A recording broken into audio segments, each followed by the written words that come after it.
Sister Wives star Meri Brown has stayed mostly quiet about her deteriorating relationship with Robyn Brown, but she recently confessed to there being a divide between the two women.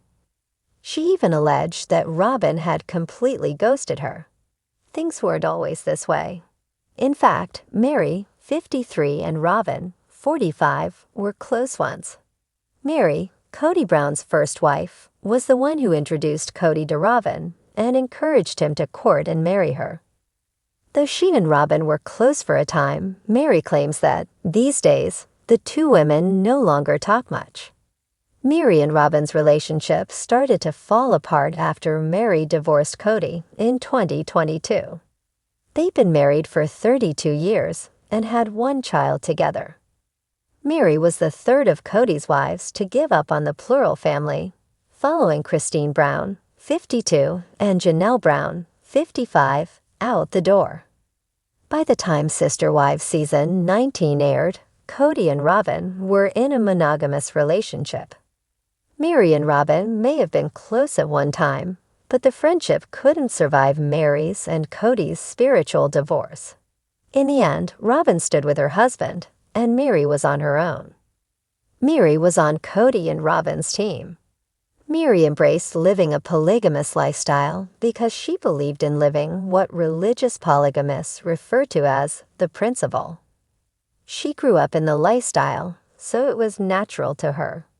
It was her faith that kept her trapped in a loveless marriage long after the Sister Wives season 19 star should have walked away. Kody started neglecting Meri years ago and even told her he was no longer attracted to her, but the family started to fall apart long before that. The last few years that the family was together were very contentious, and the Browns tacitly split into two factions. On one side were Kody's second and third wives, Janelle and Christine. On the other side were Kody and Robyn. Meri chose to be on Kody and Robyn's team, and continued to defend and protect them long after she should have kicked them to the curb. I haven't talked to Meri or Robyn for years. We'll just keep it like that. The truth is, Meri was never close to Janelle and Christine, even before Robyn joined the family. Meri was always kind of a loner when it came to her fellow sister wives. In fact, when Meri encouraged Kody to marry Robyn, it felt like she was importing her own ally into the family. For a while, Meri's plan worked, and Robyn was a good pal to Meri. In the end, Robyn's support was conditional, and she chose to side with her husband instead. Meri doesn't speak to Christine and Janelle. The divide within the Sister Wives family separated Meri from Christine and Janelle, as well as all of their children. Once Meri decided to leave Kody, she was no longer in communication with Janelle and Christine, so she found herself on her own. She stopped seeing any of the Browns, and with her only child all grown up and living far away, Meri leaned heavily on her friends. Meri even vacations with her friends, and appears to have no shortage of social events on her calendar. For Christine's part, the Sister Wives star has no intention of rekindling the relationship anytime soon. I haven't talked to Meri or Robyn for years, she told the Rogue Energy podcast in January. We'll just keep it like that, she added. I don't need to develop a relationship with them. Christine pointed out that neither Robyn nor Meri attended her wedding. A great thing about being older when you get married is that you really only have to invite the people that you really want there, she explained. We really only invited our closest friends to our wedding. Meri addressed the divide between her and Robyn. During a recent exclusive with People, Meri and her best friend, Jen Sullivan, discussed Meri's relationship with Robyn. There's so many people that are like she was a fraud, she was a liar, she was manipulating, the Sister Wives season 19 star says of Robyn. Meri admitted that her relationship with Robyn had deteriorated. We were very close. And then it started, there was a divide, she says. Jen reminded Meri, she'd act like she was your best friend, and then completely ignore you and hurt your feelings. It sounds like Robyn ghosted Meri after the divorce. By the time Meri walked away from the family, the Sister Wives season 19 star was separated from everyone. She was no longer speaking to Robyn and Kody, and she had already severed ties with Janelle and Christine. Though it seemed like she'd be lonely on her own, Meri's tight-knit social network has been there for her. She has a lot of close friends to lean on.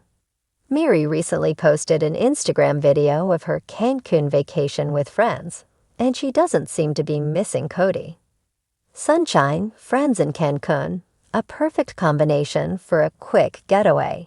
Meri may have moved on, but she's not completely disconnected herself from the rest of the Brown family. In March 2024, 25-year-old Garrison Brown died tragically. Garrison was Janelle's son with Kody, but Meri had known him all her life. On the first anniversary of Garrison's tragic death, Meri posted a loving tribute on Instagram. 1 year, forever loved, always missed. Sweet Garrison read Meri's caption. She may no longer be a member of the family, but the Sister Wives star hasn't forgotten her past. The desert had always held a strange kind of silence, one that echoed louder than noise. It was in that silence, under the orange-tinged sky of Flagstaff, that Meri Brown first realized she had become invisible. Once upon a time, they were sister wives, tight-knit, bonded by faith, and an unshakable commitment to building a life under the same celestial principles. 4 wives, 1 husband, and a dream spun from sacred promises. But dreams, Meri had come to learn, can shift like desert sand. She sat on her porch swing, a warm mug of peppermint tea in her hand, her eyes tracing the outline of the house Robyn now lived in, just a few acres away, but seemingly worlds apart. Chapter 1. Once closer than sisters. There had been a time when Meri and Robyn were inseparable. Robyn was the newest wife, but her entry brought a vibrance, a freshness that the family had sorely needed. Meri had championed Robyn's joining, believing with her whole heart that this was what God intended. They laughed together, spoke in hushed tones over the kitchen counter late into the night, bonded over raising kids and juggling the unique balance of sharing a husband. Robyn had even called Meri her safe space in the chaos of plural marriage. Meri often thought of those moments now, like someone recalling an old dream. What happened?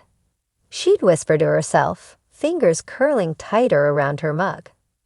Chapter 2. The Unseen Goodbye. The fracture didn't happen all at once. It wasn't dramatic. There were no slamming doors, no screaming matches, just silence. Delays in texts, canceled coffee dates, longer pauses between calls, smiles that no longer reached eyes. It was like Robyn had slowly, methodically, vanished. One evening, Meri finally asked. She sent a text that read, "Hey, I feel like something's off between us. Are we okay?"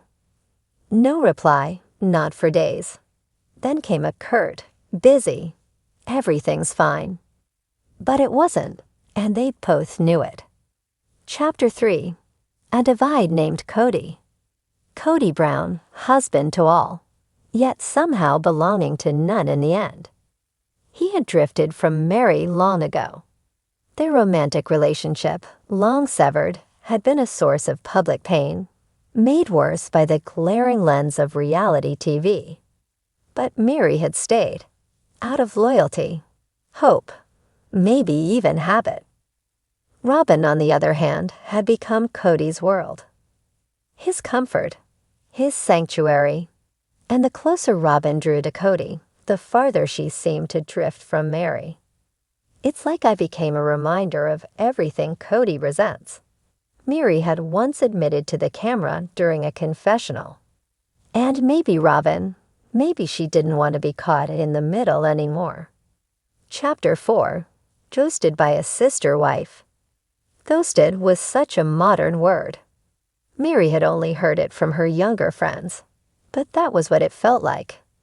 the absence without explanation, the avoidance without confrontation. No formal goodbye, no fight to fix it. Just nothing.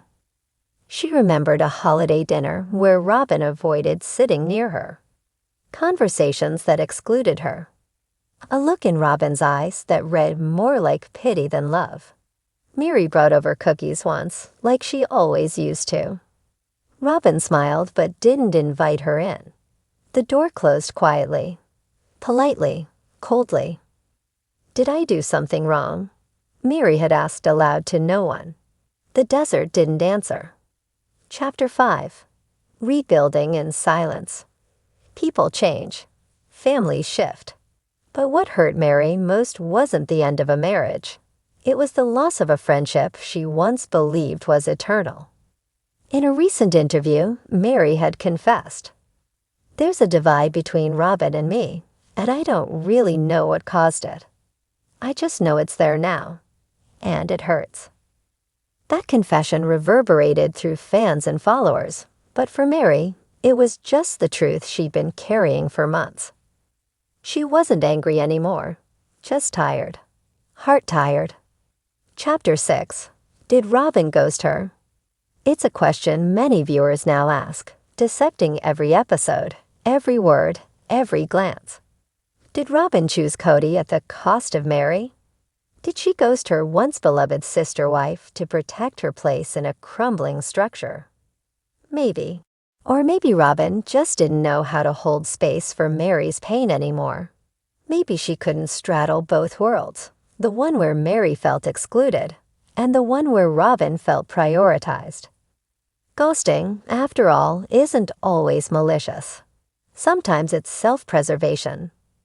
But for the one left behind, like Meri, the silence feels the same. Chapter 7. A Future Without Them. Meri had begun to find herself again. She'd taken trips alone, started new ventures, posted photos with genuine smiles. Not the strained kind. Not the holding on for the kids kind. But the kind that came from finally realizing she didn't need to chase love that had outgrown her. "I'm not bitter," she once wrote in a blog post, "but I'm learning who shows up, and who doesn't." The last text she ever sent Robyn read, "If you ever want to talk, I'm here, but I won't keep knocking on a door that stays closed." No reply. Months passed. Seasons changed. But Meri didn't wait anymore. Chapter 8. Closure isn't always a conversation. The pain of ghosting is the absence of closure. But maybe Meri had realized closure doesn't always come in the form of answers. Maybe it's the quiet understanding that some doors close softly but firmly, and staying on the threshold only delays the healing. She no longer watched Robyn's house from her porch. She no longer replayed old texts or tried to decode passive smiles. Instead, she planted sunflowers. Tall, golden, unapologetically bright. The kind that didn't need permission to bloom. Epilogue.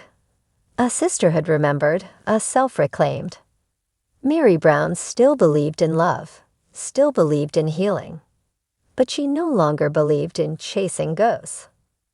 Whether Robyn ever reached back out was no longer the point. The real story wasn't about Robyn's silence. It was about Meri's voice finally returning.